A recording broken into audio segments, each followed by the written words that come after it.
श्रोता प्रेमियों, मैं राम सागर शास्त्री आप लोगों के समक्ष रखने जा रहा हूं एक प्रसंग, मंदोदरी का जन्म। देखिए, मंदोदरी पहले मधुरा नाम की एक अप्सरा थी। एक बार कैलाश पर्वत पर भगवान शंकर समाधिस्थ थे।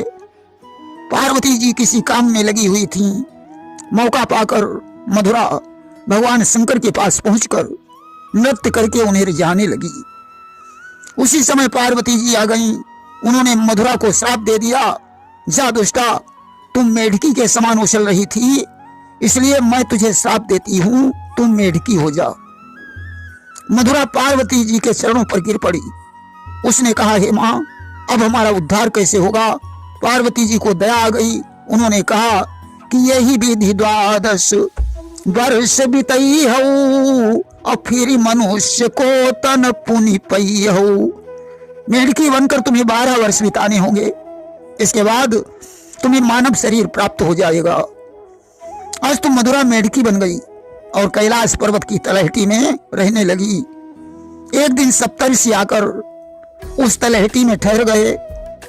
वे मांग कर दूध ले आए थे और उन्होंने उसे गर्म करने के लिए आग पर रख दिया। किसी कार्यवश 7 ऋषि कहीं चले गए। इधर दूध गर्म हो रहा था। मेढकी यह दृश्य दूर से देख रही थी। इतने में ही एक काला सर्प कहीं से आकर उस दूध में गिर गया। कि एक दिन दूध गर्म हुई रहे और सर्प एक ते ही मां गिर गए। जब सप्तर्षि आकर वापस लौटे तो उन्होंने दूध पीने के लिए अपने अपने पात्र निकाले। अब मेढकी ने विचार किया, ये जहरीला दूध पीकर 7 ऋषि मर जाएंगे, इसलिए इनके प्राणों की रक्षा करने के लिए मुझे अपने प्राणों की आहुति देनी पड़ेगी। आज वह मेढकी ऋषियों के देखते देखते उस दूध में कूद पड़ी। उसका प्राणांत हो गया। ऋषियों ने कहा, यह दूध उच्छिष्ट हो गया है, अतः इसे फेंक दिया जाए।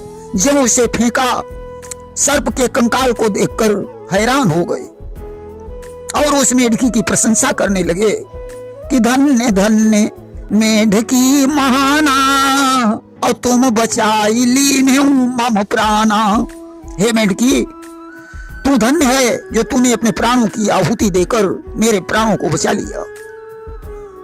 आज ऋषिगण उसके परोपकार पर द्रवित हो गए और उन्होंने उस मेढकी को तपोबल से एक सुंदर कन्या बना दिया कि जल अभिमंत्री सप्तऋषि राई, और तुरंत ही कन्या दीन बनाई। अब उस कन्या की देखभाल कैसे की जाए? ऋषिवृंद इस चिंता में डूबे हुए थे। तब तक कश्यप ऋषि का पुत्र मैदानव वहां आ गया।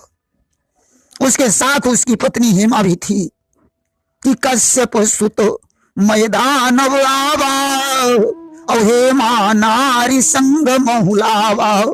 आज ऋषियों ने देखा उसके कोई संतान नहीं है, अस्तु वो कन्या उसे प्रदान कर दी। और कन्या ही देखी हृदय हर्षावा, लीन गोद ते ही घर लैयावा। कन्या को देखकर मैदानव बड़ा प्रसन्न हुआ। वह उस कन्या को घर ले आया और बहु प्रकार ते ही पालन कीन्हा, मंदोदरी नाम धरि दीना।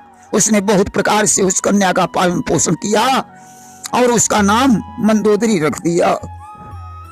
मंदोदरी परम सुंदरी थी।